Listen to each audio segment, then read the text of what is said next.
Hi, Ariane. Hi, Carmen. How are you? Yeah. It's 9 o'clock in the morning. I'm already drinking a Coke Zero, so it's been better morning, but it's going to be perfect today. Thank you for being here and not canceling even though the night was rough. So, Ariane, you're a business owner. You're the owner of Rue Madame Fashion Group. And today we're recording in your shop. Was it your first shop? My second shop. Second shop, Yeah. okay. Very colorful, very nice. We feel good here. We feel like a little bit in France. With the Paris roofs over there. So Rue Madame Fashion Group is actually your objective is to bring contemporary and premium fashion brands in Asia, to put it simply. And you partner with international brands, a lot of French brands, and the requirement is that they have, I read that, maybe it's wrong, 60 point of sales and online stores. Yeah. Well, I guess, hi. I think Rue Madame Fashion Group is a retail-driven business more than anything else. Okay. I think our first object and foremost objective is honestly and sincerely to make our customers happy. And what we sell is kind of just a way to give them happiness. But we do have a lot of fashion brands, but we don't see ourselves as limited to fashion. We approached actually, like for example, we cosmetic brands in the past and brands like this. So what we know is the market. What we know is we love our client. We understand the market. We know how to build a brand. We know how to open stores. We know how to run an e-commerce business online here. That's what we know. All about retail. So it's retail. It's on e-commerce. It's brand building. It's a lot of fashion, but it can be a lot of other things. And you have nearly 50 shops We do across have 50 shops. Singapore, Hong Kong, Macau as well? Yes, and Mainland China. And Mainland China. Yeah. We'll talk about that later. Yeah. Okay. So I would like to ask, because we had a chat earlier, and you told me that when you were in your 20s partying and having fun, basically, that's what you're supposed to do when you're 20, right? So imagine if when you were 20, someone would have come to tell you, oh, you know, I don't know how old you are, but like... 44. Okay, when you'll be 44, you'll have 50 shops around Asia. What would have been your reaction then? Well, I think at 20, it depends at what age. At 20, well, I think the 4 kids, I have 4 kids, this would have also kind of made and for now still married. Yeah, I mean that's an achievement. yeah, that's a big achievement. I think it would have been more still one husband and 4 kids more than anything else. The business part, no. I think at 4, I think I would have been quite happy to become an entrepreneur, to do what I like. I mean, you asked me the question before, and I reflected a bit. I think I would be quite happy, and the but is the same, that, well, I hope one day there will be something that is a little bit more giving back. But I know a lot of people can do it as they achieve other things. I cannot, so maybe that will be the next chapter. Okay. And before that, you started your career in finance. Yeah. So you started at Credit Suisse, and then I learned my lesson. And then at Goldman Sachs in London. Yeah. And you were executive director there. Yeah. Pretty impressive. But the way you said it when you told me that was so, like, oh yeah, and then I was executive director at Goldman. And then blah, blah, blah. Like it's, like it's nothing, but I think it's pretty impressive. Many people would dream to have this career. And, well, you moved on to the next chapter, but are you proud of this? Well, I got the title, but in finance it doesn't mean a lot, to be honest. Okay. But I agree. Basically what happened to me is literally when I got I think I told you that story, but I was in finance and I was suffering from a major imposter syndrome. And I but I'm extremely grateful to my finance career, because for me it was more like, it was kind of going to business school but being paid. So it taught me how to work, how to be efficient, it taught me a lot. But I mean, the reality is I couldn't care less about the underlying product. And that made me suffer a lot, because people were so passionate about it. And I was like, what am I doing here? I mean, it's so stupid. And I don't understand. Or if it's not stupid, I definitely don't get it. So I had a major imposter syndrome. And then so I got early promoted at some point at Goldman.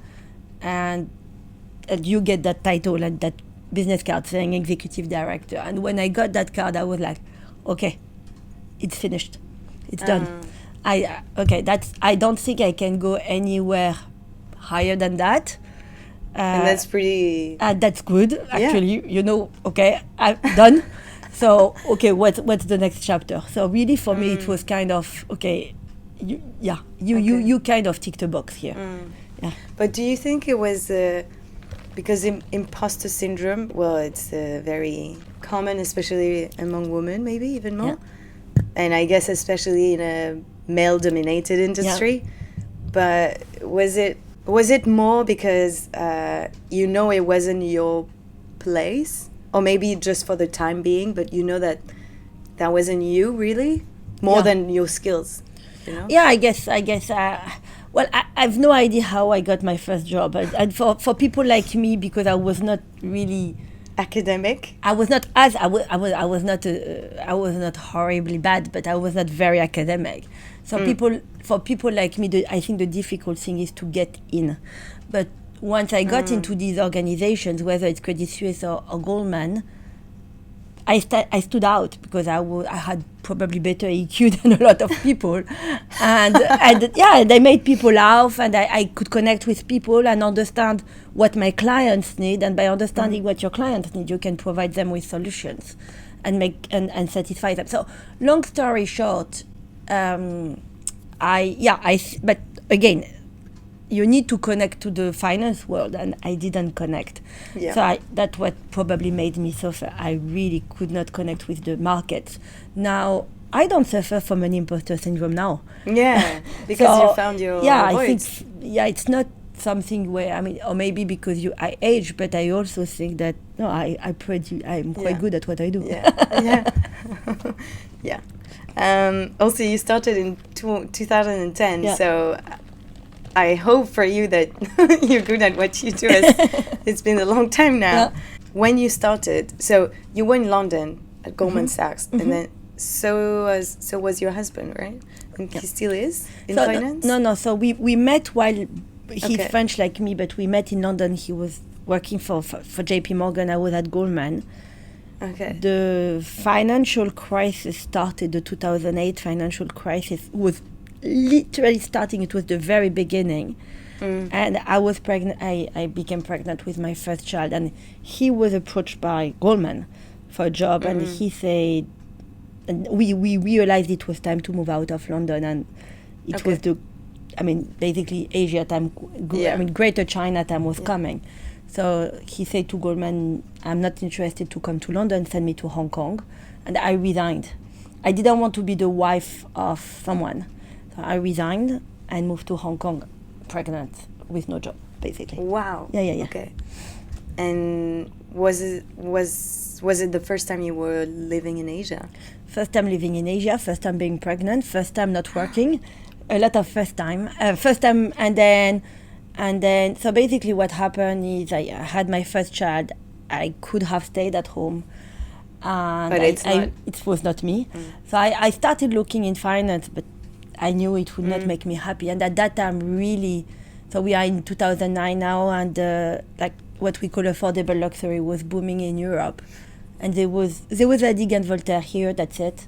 I was extremely influenced by Maje, Sandro, and so on, and American Vintage, and I opened a store. I really don't know how I did it. It kind of happened. I was about to ask, okay, you have this finance background, but this is not your career path. How come did you come up with the idea of, I'm going to do something in retail and... Well, the idea was not rocket science. And actually, when I opened Rue Madame I mentioned to you the first 6 months, I was there all day, every day, doing everything because I had no staff. And I met a lot of French girls were coming to my shop and being very rude to me, like, oh, I had the same idea. Like, it felt like I had stolen the Eiffel Tower nearly, because the idea was so obvious to anyone who was going to France. But then a few people did it actually, and to be honest, it didn't last. I mean, did something a bit similar, but nobody did it the way we did it. And it's not only to have the idea to be an entrepreneur, it's to do it over time and succeed and to sustain. Yeah. And then I think the first big step is to take the financial risk. And I was with a friend recently who told me that actually what I told her at that time was, listen, we're going to launch this and it's going to cost us a very expensive car. So if we fail, we will have lost a very expensive car, and it's okay. I think it helped me a lot to think like that. Okay. But I was in a lucky position to be able to afford to lose a very expensive car. But it helped me because it's very hard to say, I'm going to jump in and take that financial risk and everything. Yeah, because you needed to, as you have a store, and you have you need products. Yeah, you need to pay the product, you need to do the renovation, you need to put the deposit. You need everything. It's going into retail is a clear financial risk. Yeah. So it really came from your taste for clothes and also your skills, or I would like to know like what made it like, okay, I'm going to do this. Why not something else? Well, I come from a retail. I grew up in stores, so it probably has impacted me. My dad used to sell fabrics, like at the time where people were making their own clothes, and the best memory with my dad was to choose the fabric. Okay. So I grew up with fabric, and I grew up with retail. Okay. It's probably a place where I feel happy. Okay. I have a few quick questions for you. What's your go-to clothing brand? American Vintage. Yeah. Probably, yeah. Yeah. The accessory you can't live without? My earphone, does it work? Yeah, it works. And fashion accessory? For example, me is my cycling shorts. Okay. So it's not an accessory. No, it's a not piece really. Of clothes. But it's, yeah. Or you don't have any? No, I don't know. I know. Your favorite place in the world? What does it mean? Anything. It can be your bed, a beach in Thailand. My favorite place in the world can mean a lot of things. Or it can be just anywhere you are because you just feel safe. I want to say if it's about where I feel safe. Okay. I love to be in my bed with my kids. Okay. That's okay. Let's say that. That's a good one. Okay. A clothing brand you discovered lately and that you really like? Well, a brand that we are going to work with and I'm very excited to work with is Maje. It's a French brand with an incredible heritage, made in Italy. Cool. And we're very excited to work with it. And the last expensive thing you bought? Not a car. Not a car. Bag, probably. A bag? A bag. I was in Italy for Fashion Week. Okay. And I was with a friend. We stopped by your shop. It happened. Okay, cool. Yeah, so you were saying that when you started your first shop, it was just yourself. Mm-hmm. I can imagine. Well, it's really like, oh, you want to be a business owner? This is what's waiting for you. But you told me also you have very good interpersonal skills, like you're good with people. And it's not really a question, it's just a comment that I like to see that, we have transferable skills, and that you have people like you or doing so many different stuff in their lives, but actually the skills are quite the same in a way. Well, first of all, doing everything in my shop was the best thing that happened to me, and two things. Number one is in finance, we say that you learn how to swim by being thrown into water. So for sure that worked with me. And then actually, so my only retail experience before creating Rue Madame is I actually did an internship when I was 18 years old. Okay. at Christian Dior in Paris. Oh, wow. And because I was lucky that my parents knew the CEO of the time, who is very famous in finance. His name is Sidney Toledano. And sometimes he was coming to, I was in Avenue Montaigne, where basically actually Mr. Bernard Arnault was coming every week. Every Saturday, his whole family was visiting the shop. And so things don't happen. He's so connected to his store. So that also taught me a lot. So, but when Sidney Toledano was coming to the shop, sometimes he would talk to me. And one day he asked me what I wanted to do in my life. And I told him, I'm going to work in finance. And he looked at me and he said, you're not going to work in finance. You're going to work in retail. You're going to be bored in finance.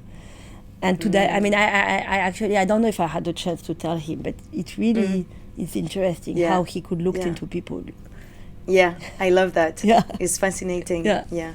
Last time I was meeting, it's not someone I really know. Well, we're not super close, but we kind of know each other. And he told me, and he didn't know me before Hong Kong. And he told me, I can see you find your voice with the podcast. I'm like, and many people told me that. So it's just that, I don't know, maybe the vibe I don't know.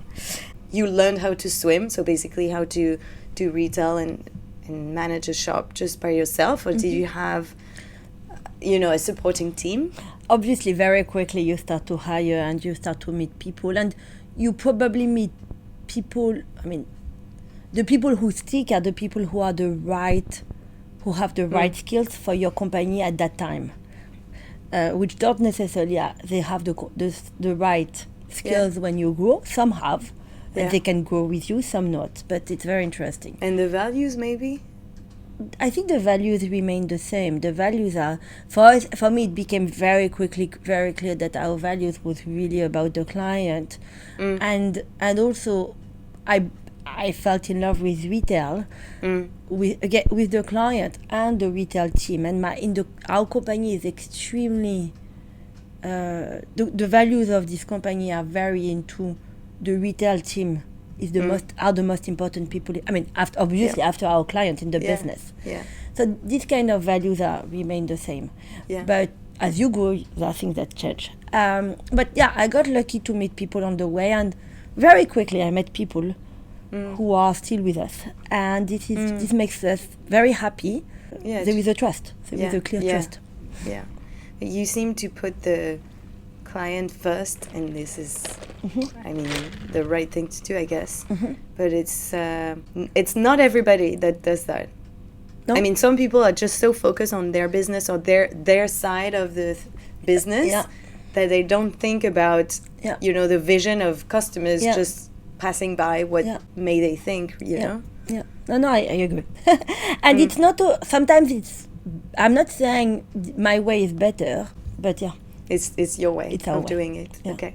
And did you have a business plan when you started? Yes. Did you have? Yes. I did. It was completely wrong, but I did. So you had a budget as well? Yeah. And how much time did it take to, because it was a test, like you could have lost that car, let's say. Yeah. So how long did it take to be profitable for you to see like, oh, okay, we're not failing, it's working? I had a business plan, but even now, if you show me any business plan, I believe nobody really know how much you're going to make. What you know is how much it's going to cost you every month. So this is where I pay the most attention, is what are my costs and how much I need to make every day to make this little dream of mine worth it, and at least not losing money. So this was very important, and from the very first day we achieved it. So that's very lucky. So we were making money from the first day. It takes time to repay what you have invested, but it was immediate. That, especially since we have a very low cost structure, since I was the only employee, it was immediately profitable. Yeah. Oh wow. Yeah. Okay. I like that approach of, you don't know what you're going to earn, but you know how much it will cost. Yeah. This is actually very pragmatic. And even today, when we open a new shop, of course we do business plan, but even now, even today, we never completely right on our planning. To be honest, we have good and bad surprises in terms of revenues. From 1 year to the next, you can be quite right. Yeah. But when you start a new shop, it's always a surprise. Yeah. And your first partnership the first joint venture with American Vintage, right? Mm-hmm. How did you feel when you signed that partnership? Okay. Like, was it a milestone? Like, because it's a brand you've known for a long time and that you really like. Well, what I want to say about that is I'm incredibly grateful to Michaela Zagury, who is the CEO. I mean, when I look back, we were a bit of babies at that time. I want to say a word about Michaela. I have an incredible respect for that guy. I think he stopped school like in grade 9. He was delivering pizza at the beginning, and he really started from nothing. And this guy, he still completely owns his business. There is no fund. Okay. And I met a lot of people in the industry, but he knows his business inside out. He's the best at logistics. He's the best at store design. He knows all the department very, very well. He's incredible, and he has a clear vision for his brand DNA. So I have a very big respect, and I am grateful to him, because without this first partnership, all the other partnerships would not have started. Yeah. What about SMCP? Not SMCP, SMCP. Yeah. So Maje, Sandro, Claudie Pierlot. Yeah. You told me that they reached out to you.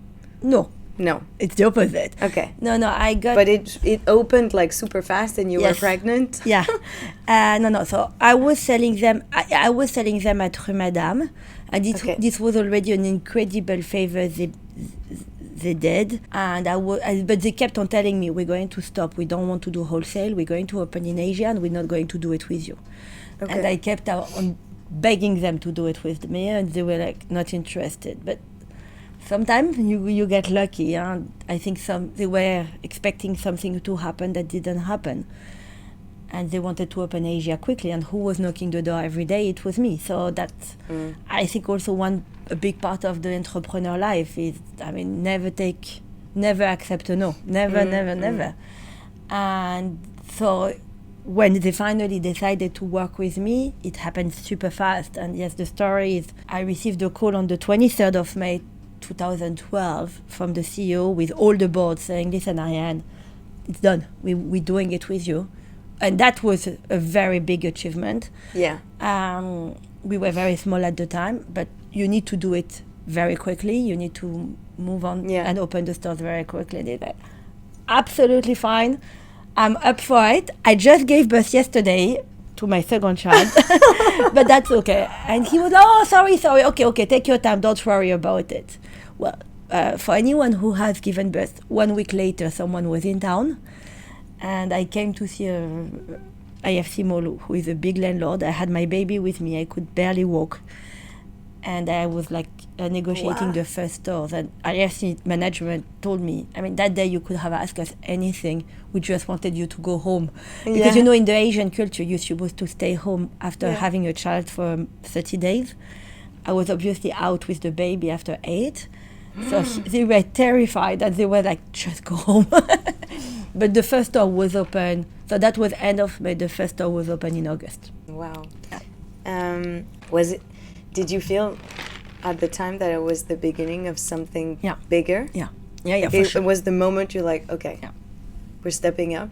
We're stepping up, and of course, and nobody knew Rue Madame Fashion Group, Rue Madame, until that happened. One of my biggest competitor was so sure they were going to do it. They already had started talking about it with shopping malls. So it put us on the map in a totally different way. And they were the hot brands in the market. And also, going back to people, I got lucky because I worked with the 4 people who made the success of SMCP, who are the 2 founders, Evelyne Chetrit, who started Sandro, Judith Milgram, who started Maje, who are incredibly talented and who were very generous with me. And then Frédéric Bius and Elie Koubi, who were more the business mindset behind it, and who are, I mean, visionary, and they are references in this business. And I feel extremely happy I had a chance to work with these people. At the beginning, they didn't want to work with you. No. And even now, like, why a business, why a brand would go to you instead of saying, we're going to do this ourselves. We're going to open a shop in Asia and we don't need Ariane and Rue Madame, for example. So I had exactly this discussion one day with an Italian brand. It's actually interesting. So we've been working with a lot of French and English brands. Okay. And I think the reason is because people, I mean, you need to be vetted by someone else, and we've been vetted by French and Brits for now. So, but I had a chance one day to meet the CEO of a brand I was incredibly excited by, and he was literally on. He had a helicopter waiting for him on his way to St. Moritz. So it was the 23rd of December. I was clearly not on the top priority of his list. But basically, he told me very honestly, he told me, well, I don't need you. I can do it myself. I told him that's true, but if you do it with me, you will do it quicker and cheaper. And he told me, well, I have a lot of money and a lot of time. And I was like, okay, good luck then. And I'm not going to name the brand, but that brand opened and that brand closed, and it's never been a success here. Oh. So I don't know, had it been me, if it would have been different. But I guess I would have made it because you know the region, right? And that's the main thing. So what we know is the clientele. We know the client. We know the price for things, which is, again, I go back to two things all the time. It's my client and the numbers. That's what I believe in. Everything else after, and my team. Everything else comes after. And the product. But that's basically my order. We know the market. And when we are beginning anything, we all make stupid mistakes, and we help not to make some of the stupid mistakes. Because you made them. Exactly, we made them already. Absolutely. Yeah. So you think these are the elements of your success? Well, no, it's one of them. I think the other one is we very numbers, clients, knowing our market. Yeah. But also we are very straightforward. Okay. I don't think we don't. Basically, we don't bullshit. We don't hide the reality from ourselves. As we face the problem, and we face it ourselves, and we ask our partner to face it, which make us quite different from some of the other local partners who can be a bit more shy to address things, and then they become bigger problem. I tell my partners, I mean, you're not going to hear much from me except when there are problems. Otherwise, you won't hear from me. We know how to run the business. I mean, just explain to me a few things, and then we can do it. But when there are problems, we need to address them quickly together. Yeah. So I think that's a big thing for us, is we really are very proactive on dealing with what is not good enough. Yeah. Don't put it under the carpet. No. Like, really deal with it. I think even, apart from business, I think this is something people should do more, like address the problem, because it won't disappear if you just put it like on the side. And absolutely. And also it's true that the numbers, especially a lot of women don't, they're like, even for their personal finances, they're like, no, I don't know. I'm not going to do anything with my money. I don't know. I'm not going to invest or whatever. And I think this is really, I like to hear you say that, because it's really something that we should influence them more to talk about money, to talk about numbers, because it's just the bread and butter, right? It's the core of your business. You're here even though you love what you do. Well, I think it's it's a more true. No, and actually for me now, I don't have a choice. I have 250 people on the payroll. So, they won't accept that. I cannot tell them, well, I'm not going to pay you because, I found a fabulous brand. I had to buy all the product. No, it's not going to work like that. you also have Clemence. It's a wholesale business. Can you? No. Can you? So Clemence. So first of all, Clemence is my middle name, my mom's middle name, my daughter's middle name, and we all have this name in souvenir of my great grandmother, who unfortunately was taken in 1944 at the end of the war, and left to the camps in one of the last trains, literally at the end of the war. So we have this name to remember her. Now, the reason we started Clemence because we wanted to create our own brand, and that's what Clemence was supposed to be. But we actually realized we are not the best at doing that. We are very decent buyers, but it's another business. So Clemence has evolved, and now is actually another successful brand, and it's a brand that is a bit more easy, a bit more accessible than Rue Madame. It's another multi-brand, but that is more accessible to Rue Madame. It's your next door shop. It's your neighborhood store where you go, where you could buy your lipstick or you can buy something at Clemence. That's how we want to see it. Whereas Rue Madame has become more of a destination, and it's a bit more elevated now in terms of selection. Okay. Yeah. So it doesn't cannibalize the no. Okay. No.